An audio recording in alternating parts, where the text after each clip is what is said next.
Selamat siang pemirsa, kembali lagi bersama saya Balkis Nabilah dalam program Voka Info, Vokasi Berbagi Info. Pendidikan berkualitas bukan hanya sekedar kata-kata, tetapi sebuah investasi dalam masa depan. Sebuah perjalanan yang membentuk karakter, merangsang kreativitas, dan membuka peluang menuju tak terbatas. Pendidikan yang berkualitas membentuk generasi yang tidak hanya cerdas pada bidang akademik, tetapi juga memiliki sifat dan moral yang kokoh. Hingga 2019 tercatat jumlah anak tidak sekolah pada usia 7-18 tahun mencapai 4,7 juta jiwa atau 6% dari total penduduk usia sekolah. Pendidikan bermutu adalah pendidikan yang mampu melakukan proses pematangan kualitas peserta didik yang dikembangkan dengan cara membebaskan peserta didik dari ketidaktahuan, ketidakmampuan, dan ketidakpemberdayaan, serta ketidakbenaran dan kejujuran dari buruknya akhlak keimanan. Mari bersama-sama menjelajahi esensi pendidikan berkualitas dan bagaimana kita semua dapat berperan aktif dalam memastikan setiap anak dan generasi mendapatkan hak atas mereka dan pendidikan yang bermakna. Kita telah terhubung dengan reporter Lucy Nabila Agustin yang sudah di lokasi. Desa Cijayanti memiliki luas sebesar 1.407 km yang berlokasi di Kecamatan Babakan Madang, Kabupaten Bogor. Memiliki penduduk sebesar 17.062 jiwa yang terdiri dari laki-laki 8.790 jiwa dan perempuan 8.272 jiwa. Desa ini masuk ke dalam kategori desa yang masih kurang pendidikan berkualitas. Bisa dilihat dari fasilitas yang belum memadai dan kurangnya tenaga pendidik. Di Cijayanti ini masih banyak siswa yang belum sadar akan pentingnya pendidikan.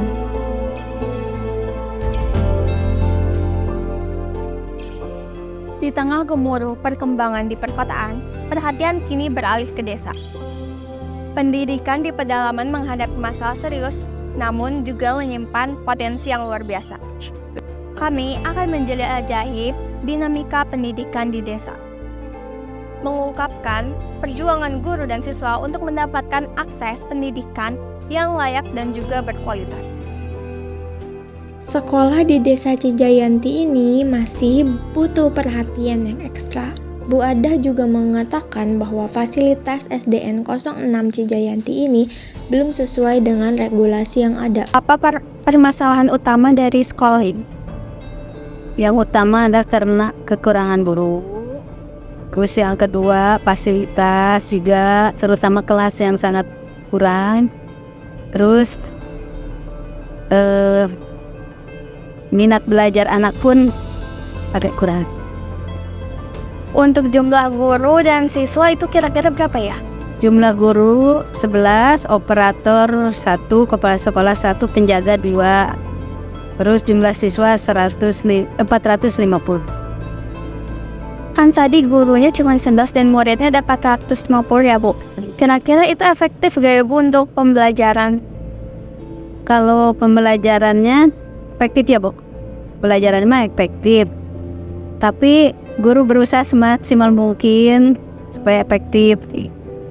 Kalau misalnya kondisi kelasnya kan kalau rame, anak-anak kan kayak terganggu satu sama lain. Kadang tuh ada yang bercanda jadi ikut-ikutan gitu.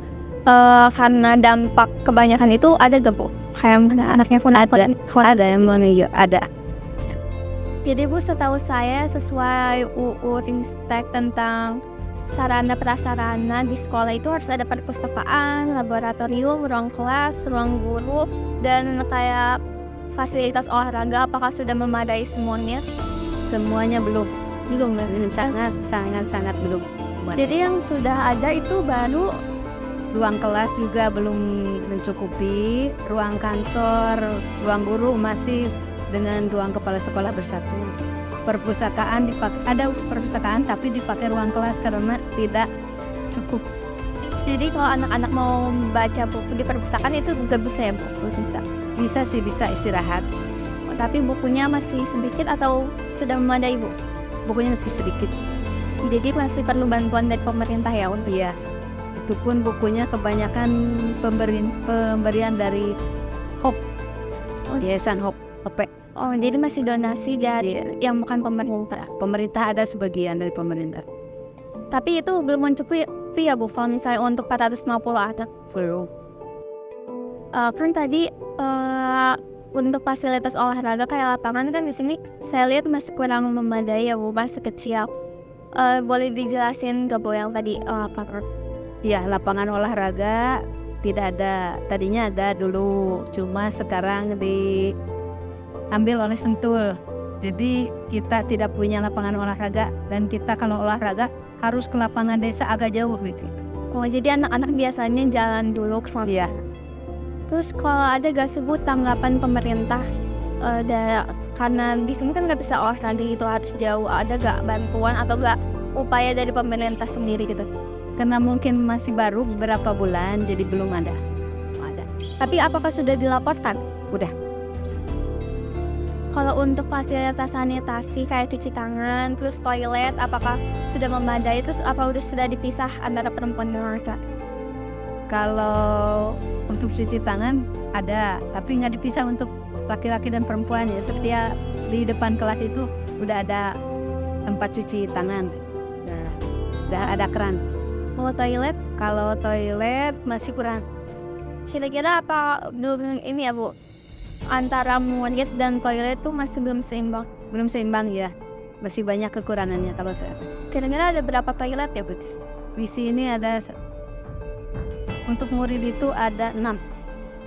Untuk 450 siswa. Ya. Kalau untuk guru apakah dipisah lagi? Kalau guru ada di sini di dalam. Untuk toilet apakah sudah dipisah? Atau Belum, karena masih sedikit toiletnya. jadi masih 6 aja ya Bu? Iya. Seharusnya kan paling sedikit 20 lah untuk anak segitu banyaknya. Untuk tantangannya sendiri Bu, kan Ibu di sini fasilitasnya SDM-nya kurang ya, yang guru-gurunya sedikit dan anaknya sebanyak itu. Tantangan apa yang Ibu rasakan dan harapan Ibu ke depannya gimana? Mudah-mudahan dari pemerintah ada usahalah untuk meningkatkan jumlah guru dan semua fasilitas yang masih kurang, sangat kurang.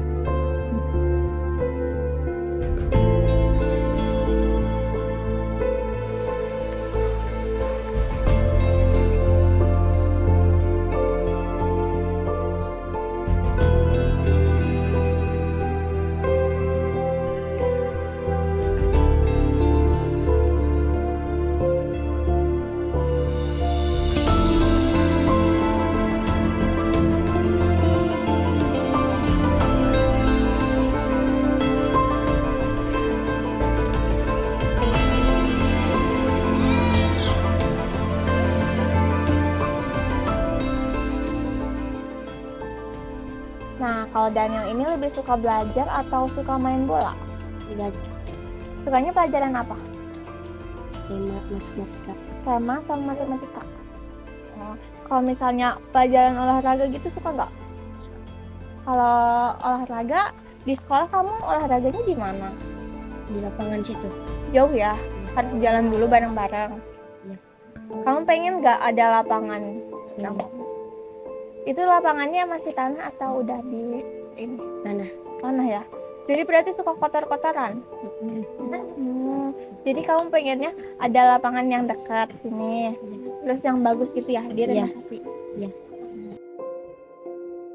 Kalau kalian suka baca buku nggak? Suka. Kamu juga suka? Iya. Kalau baca buku di sekolah itu di mana bacanya? Di kelas. Kamu pernah baca buku di perpustakaan nggak? Enggak. Kenapa nggak pernah baca buku? Enggak punya bukunya ada. Oh, perpustakaannya belum ada ya? Uangnya habis. Kamu pengen nggak ada perpustakaan di sekolah? Punya khusus. Kalau ada perpustakaan di sekolah, kamu baca buku apa? Buku komik. Komik. Kamu? Sama. Kalau kamar mandi menurut kalian udah bagus belum di sekolah? Belum. Kamar mandinya ada berapa? 2. Ada 6. Oh, ada 6 ya. Iya. Ada 6. Kalau misalnya ke kamar mandi suka ngantri gak sih? Juga 8 mati 2. Ngantri. Iya kebanyakan. Kan kalian kalau sebelum makan suka cuci tangan nggak? Suka ya? Ya, Kalau cuci tangan biasanya di mana? di depan kelas. Oh, ada banyak tempat cuci tangannya. Ada. Kalau kamu di sekolah pengennya ada apa aja sih? Ada perpustakaan sama lapangan. Soalnya saat ini belum ada ya. Iya. Sesuai dengan cita-cita kepala desa semenjak dia semenjak dia terpilih tahun 2001 sampai dengan tahun masa jabatan sampai tahun 2027 itu termaktub di dalam RPJM desa, yang mana di sana adalah jenjang peningkatan pemberdayaan sampai mulai dari infrastruktur sampai dengan pendidikan dan pemberdayaan masyarakat. Nah, kita tahun 2024 sampai dengan sekarang ini sampai tahun 2007 itu kita prioritas kepada SDM-nya, Pak, Ibu. Pembangunan untuk SDM-nya. Untuk tahun 2024 itu terakhir adalah untuk pembangunan infrastruktur. Di semester kedua baru kita pembangunan SDM-nya, karena kita prioritas kepada pembangunan sumber daya manusia itu sendiri. Mengingat yang tadi dikatakan bagaimana peran serta pemerintah desa perihal masalah pembangunan sumber daya manusia. Yang pertama itu kita ada dibagi menjadi 3 daerah. Daerah pembangunan 1, daerah pembangunan 2, sampai daerah pembangunan 3. Jadi sesuai dengan RPJM yang kita canangkan, yaitu rencana pembangunan jangka menengah desa di tahun ke-7, itu kita memprioritaskan adalah sumber daya manusia, khususnya di bidang pendidikan. Yang pertama kita adalah membuka pelatihan-pelatihan. Yang kedua perekrutan tenaga pengajar, yaitu khusus dari teman-teman kita yang memang sudah berkuliah dimanapun mereka kuliah, itu diwajibkan kuliah masuk desa.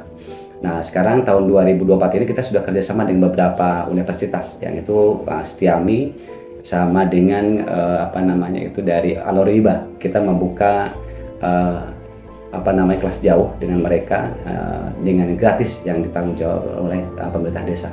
Dan itu salah satu mungkin rencana kita peran serta pemerintah desa bagaimana meningkatkan untuk pembangunan manusia itu sendiri di bidang pendidikan. Dan kita sudah belajar sudah melaksanakan pengajaran itu untuk mulai dari paket A sampai dengan paket C yang dialokasikan dari dana desa khususnya. Tadi kan berdasarkan pernyataan Bapak untuk ada peranan desa itu untuk meningkatkan SDM juga ya. Tapi dari lingkungan kami tadi di SDN 06 Cijayanti itu gurunya tuh masih ada 11 dan muridnya ada 450. Nah, gimana tanggapan desanya dan apa upayanya? Baik, salah satu yang memang menjadi kewajiban dan kewenangan ya, yang berbeda antara kewenangan desa dengan kewenangan pendidikan. Jadi kita bisa membedakan bagaimana nanti antara kewenangan pemerintah daerah, kewenangan pemerintah desa dan pemerintah provinsi. Karena ini adalah merupakan bagian dari kewenangan pemerintah daerah khususnya dinas pendidikan. Itu salah satunya adalah mereka juga saat ini adalah perekrutan tenaga-tenaga honor karena untuk mencukupi tenaga pengajar yang tadi. Nah, kita sebagai peran serta pemerintah desa ya tadi itu Ibu, kita mengadakan beberapa pemberdayaan masyarakat khususnya pendidikan, yaitu kerjasama dengan mencetak guru-guru yang kita kerjasamakan dengan pihak Setiami dan pihak Aloriba yang khusus untuk bidang pendidikan. Itu salah satunya, itu upaya kita, karena walaupun seperti yang tadi Ibu bilang bahwa ternyata di salah satu SD yang di wilayah kami itu terdapat kekurangan guru, itu menjadi kewenangan kabupaten khususnya dinas pendidikan. Khusus SD, SMP dan SMA itu kewenangan provinsi. Akan tetapi kita tidak menutup kemungkinan dan kita peran serta sebagai pemerintah desa itu berkewajiban memberikan peningkatan pemberdayaan manusia itu sendiri dengan membuka pendidikan baik formal maupun non formal sebagai upaya pendidikan kita di masa yang akan datang. Itu salah satunya. Itu yang harus kita bedakan, bagaimana kewenangan desa, kewenangan provinsi dan kewenangan kabupaten. Nah, tapi kita berperan sesuai dengan undang-undang desa, bahwa desa berperan untuk meningkatkan pemberdayaan masyarakat. Itu salah satunya. Mudah-mudahan dengan adanya pembukaan kita kerjasama dengan universitas yang secara terbuka, itu bisa setidaknya akan menjawab apa yang tadi jadi kekurangan gitu kan. Mudah-mudahan makanya di tahun 2024 sampai dengan akhir masa jabatan tahun 2007 itu menjadi daerah pembangunan 2 khususnya untuk pembangunan pemberdayaan kemasyarakatan.